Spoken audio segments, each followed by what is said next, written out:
Simboli i tryezës së ndrimit të viteve, gjeli i detit, është kthyer prej vitesh në biznes për banorët e komunave të rrethit të Peqinit. Në këtë zonë, e cila njihet për shijen e veçantë të gjelit të detit, fermerët peqinas e ruajnë traditën e racës së vendit. Faik Zylfi, një nga fermerët e apasionuar mbas rritjes së këtij shpendi, tregon se ka që prej vitit 1992 që merret me rritjen dhe tregtimin e gjelit të detit. Na të dyshin që mbashtrojnë gjelet e detit.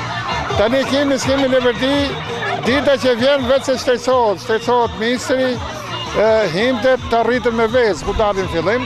Por përtej këtij pasioni dhe traditës, fermerët e këtyre zonave tregojnë se ka një ulje të kërkesave për gjelin e detit, edhe pse festat e fundvitit janë në vigjilje. Fermeri Ibrahim Mushi tregon se kosto e rritjes së gjelave të detit nuk i mbulon shpenzimet. Në mbështetje të fermerëve kanë qenë edhe deputetët e opozitës së qarkut të Elbasanit, Agim Leka dhe Skënder Hasa, të cilët u shprehën se qeveria i ka harruar fermerët.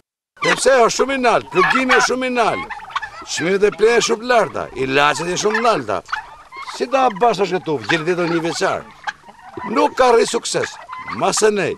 E dyta, ku da shesur, këtu shqitet madhe shok në për pazar, në për rrugut, pa firë mjeku, që ka ke pull, as mund ma bashkë e mirë. Pra, do të krijohet pika hertorje me vull në doktori, e ka shqitet supermarket.